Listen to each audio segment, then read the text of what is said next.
Hello, MC-707 community. This is Phoenix Song here, and I'm back to do another tutorial on the MC-707. I've been building up my live setup, and I've got the Synth here and Digitac, and I came up with a really exciting way to bring the MC-707 in. I think it's something that not many people are using it for yet, and so I wanted to share this technique. I think it'll really bring some more value to the table with this device. Shout out to Unity. Got excited about this concept, shot the video, and looked around for a little bit more reference material, found Unity's videos on the matter, and he definitely covered some of this. What I do with this later, though, keep watching it because some of the concepts for me felt new, and I take them to this other level where I'm using them with some other things, combining them in a way that does take it to a performance mixer level.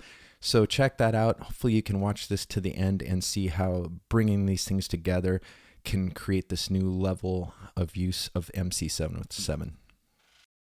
As much as I'd like to just dive in and tell you what this trick is, I thought I'd build up to it a little bit with some information and why I came to this solution.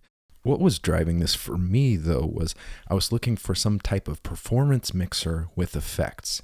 It could have been anything, really. I tried some DJ mixers that had built-in effects.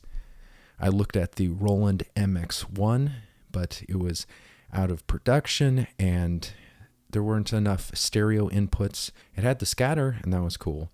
And I've definitely looked at the Octatrack for its ability to do all that cool electron stuff. What I found here in the MC-707 was some great options that maybe haven't been so overdone. There's some unique opportunities to do something a little different with these. A lot of my friends and the community I've seen that have been getting fired up about the Synth have also found the Octatrack as a really good buddy for Synth, and so I've definitely been feeling the pull of that gas lately. And because I already have the MC-707, I was thinking about some innovative way that I could use that and not buy another device. Let's talk about what that could be. We can pan over here. You can see these things here. Let me even go a bit farther if I can. But one of those is a pair of stereo inputs into the ins, and the other is into the effects loop. But you can see I'm not using the effects send, I'm only using the effects return.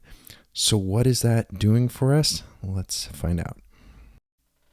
Okay, let's try this out. Okay, so MIDI is wired going from this to that, just creating a simple chain so we can start and stop with this button here. Nice big green button. Oops. All right, there we go. So everything is feeding into the MC-707, and it's not just external in from this is going in here, so I've got to control that with this. And so if you hold shift, I guess you can go quicker. And what's going on here? Okay, let's bring this back in. So what I'm trying to get at is, okay, the Synth is going into the effects loop.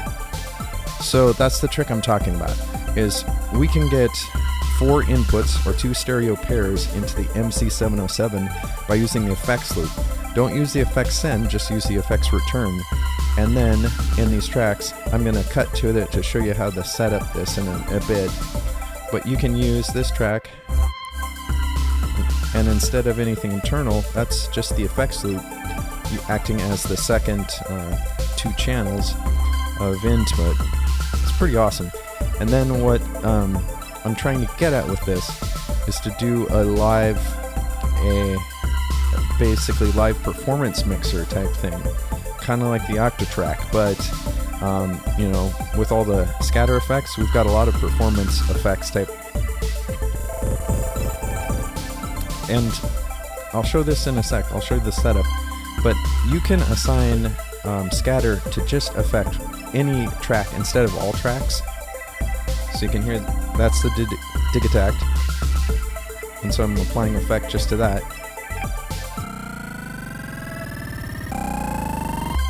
Cool stuff.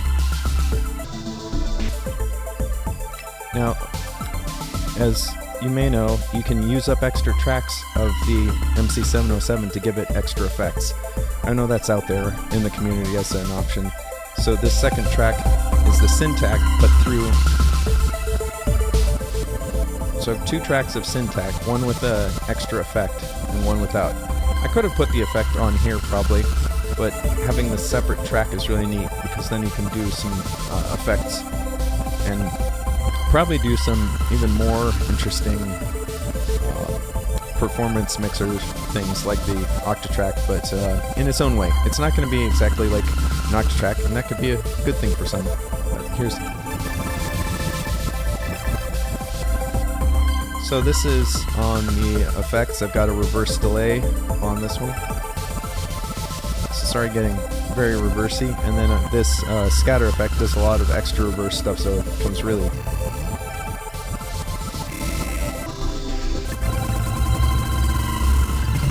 Alright, so I'm going to stop that.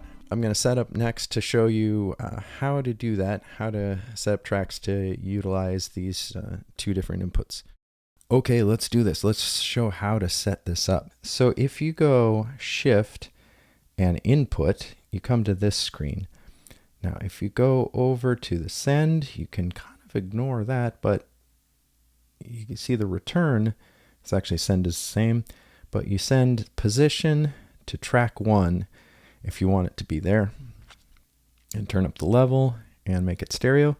And that makes the effects loop become basically an extra set of inputs for this. Super handy because with 2 pairs of stereo inputs, it starts to become a performance mixer, not just... When you think of it as just having a pair of input, it's like, oh, maybe I put my guitar into the mix or something like that, and that's cool. But this really starts to add up as more interesting performance mixing control. So that's the next part, is you just assign it just to track 1, and then you get this great sound coming in there. Now,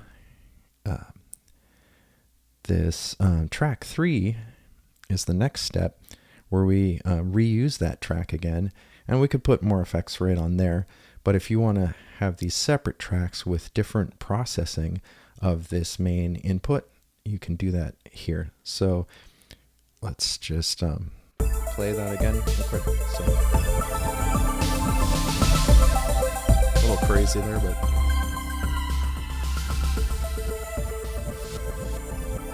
Alright, you get the idea. So then how do we do that? How do we make this one happen? So in terms of, we go up to this clip and we go up to the top here. Now see settings, we go in there. Yeah, and that's in general under settings, you see how the audio insert is return left and right. You could make it return L or return R. And then you could, if you say had like just a mono bass line that's not stereo, you could make a mono, like you could have a lead and a bass line synth coming in from other things too. So you could split this even farther and get 4 separate devices coming in here. So that's another trick. This way you can reuse this, and you could have, 3 or 4 different tracks of copying the Synth and doing different effects to it. And then you can control them on the mix here. Pretty cool ideas. And then I'm really liking how Scatter does really exciting things for this. And I like to design my own scatter effects because they start to really have a unique sound then, not too overused sounds. So I have another video a little bit about designing scatter effects, and I would recommend watching that so you can kind of get the different details on that. One thing I wanted to show real quick, if you go Shift Scatter, you go into the edit mode for that, and watch this. So I think this one right here is that extra bit of scatter. So you can hit a pad to go into that one and hit enter. And then you go into a little bit deeper editing on the scatter. So as you can see right here, position track 3. That means this scatter effect will only affect track 3. So think about this. So if I go here, this one is only affecting external, which is my Digitact, and this one is only affecting track 1. So you can assign, scatter doesn't just have to be on the master. It can be on each track individually. And that's where some really cool performance effects can happen, because you can do different things, different scatter at the same time to different tracks. And that is some super crazy stuff can happen. I'm trying to set that up, and I'm just starting that now. So that's the idea. Another trick that's part of this that I was thinking about is the external in. So say we don't want to use this knob, because you can hit the input. Say you're here, you hit input knob, and then you can control the volume of that external in. And it doesn't give you as much control. If you can sacrifice a track, there's a way to apply more effects and control to that. So let's watch this real quick. So let's turn that off. So you can hear it coming in. If you hold shift, it'd go faster. But you can see that's one way to control it. Well, if you want to give it a mixer knob, all you have to do is you can turn that all the way down, and you go to this track, and let's see. Go to settings, I think. Yeah. Okay. So if you go all the way to the top by hitting up on that, and then you go to the settings and hit the button or enter to go into settings, you can see that audio insert has external in left and right. So you can just, it'd be off, and then if you turn it to external in left and right, you get that. There, I just turned it off on accident. But that's the way you could make these knobs control the external ins more if you have tracks to spare. And then you can give it some, the effects control. You can go into sound edit and apply more effects to that track. So just thinking about those things as ways to make this be kind of like a performance mixer. And obviously you've got Zencore, and you can make drum machines here too, so it makes a great epicenter to your live rig. I filmed this video 2 nights ago, and since then I've been coming back to it, constantly jamming with this and putting together some other things that I haven't shown in this video. I think what I need to do is just stop this video now, because there's enough mind-blowing additional concepts here that you can just use, and start setting up your MC-707 to do similar, so you can kind of get on board. And then please like and subscribe to this channel, because I'm going to make another video that's going to go into the next level of things that this can do for you. It's going to be a really cool, unique performance mixer here with effects that just are going to do some cool things. So promise you, there's some really great material here. This video is long enough. I gotta stop, and come on back soon. And you'll, if you ring that bell with the subscribe thing, you can hear about it first, so you can get these new tricks. And it's some cool stuff. I'm really excited about it. Thanks. Have a good one.